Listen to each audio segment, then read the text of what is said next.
몇 년 전 내가 아직도 고등학교에 다니고 있을 때 내가 가게 될 대학교 근처에서 끔찍한 사건이 있었다. 나이든 여성분이 욕조에서 손목을 긋고 죽은 채 발견되었다는 것이다.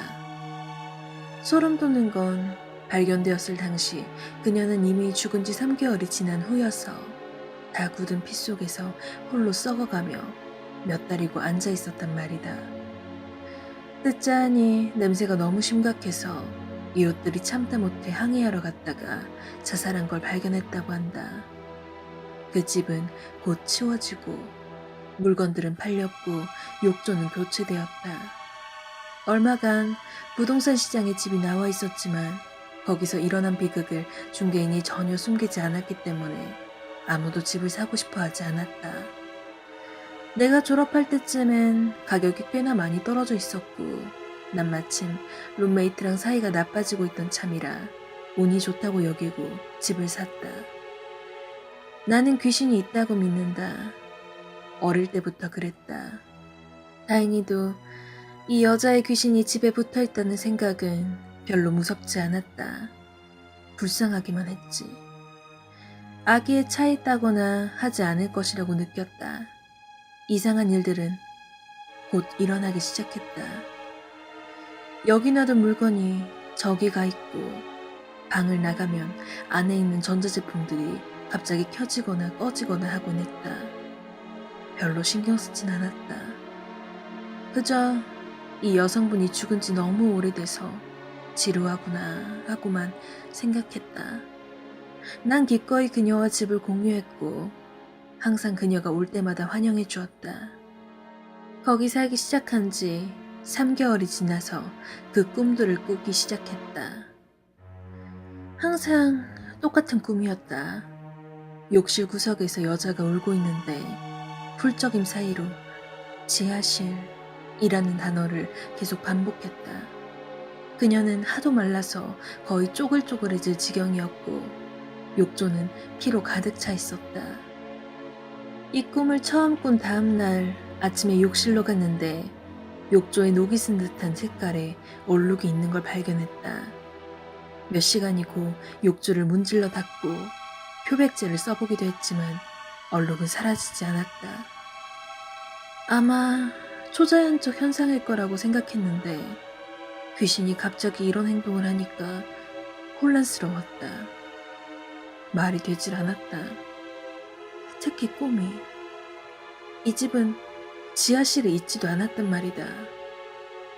하지만 그걸 빼면 평소 같은 현상들이 계속되었다. 귀신을 위해선 뭔가 작은 것들을 남겨두기 시작했다. 차라던가 음식 같은 것들. 아침이 되면 그것들은 없어져 있었다. 그 해 나중에 졸업을 했고 집을 비울 준비를 했다. 수납장을 치우고 있는데 내가 마구잡이로 쌓아둔 박스들 아래 바닥에 문이 하나 있었다.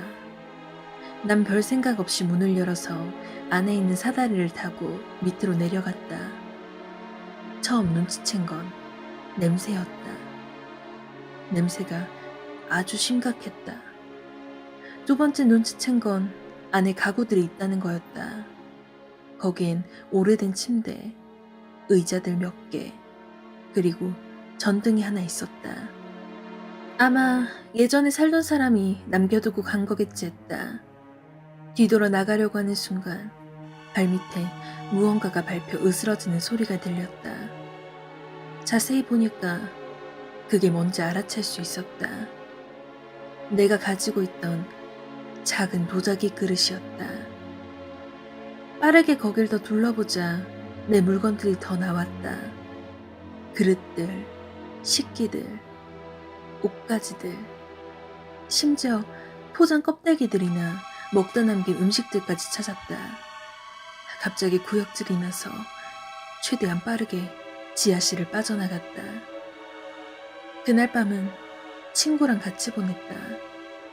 지하실 일을 경찰에게 신고했더니 다음날 경찰서로 오라고 했다. 경찰들은 처음엔 누군가 거기 살고 있던 것 같다고 했지만 아무도 찾지 못했다. 당연히 난 화가 났다. 누군가 다른 사람이 내 집에 있었다는 걸 생각만 해도 사생활이 완전히 침해당하는 기분이었다. 경찰들이 그 다음으로 말해준 걸 듣고는 화가 났던 기분은 전부 사라지고 뼛속까지 소름이 끼쳤다. 지하실 바닥 밑에서 20개의 시체가 발견된 거다. 전부 깔끔하게 비닐로 쌓여 있어서 썩은 내가 퍼지는 일이 없었다고 한다. 시체는 전부 여성이었고 피가 전부 빨려나간 상태였다. 피해자들은 지하실에서 뒷마당 옆 숲까지 연결되어 있는 터널로 끌려온 것 같아 보였다. 끔찍한 일이었지만 내가 깨달은 점이 더 끔찍했다. 그 여자는 자살한 게 아니었다. 그녀는 숨겨진 룸메이트에게 살해당한 거였다.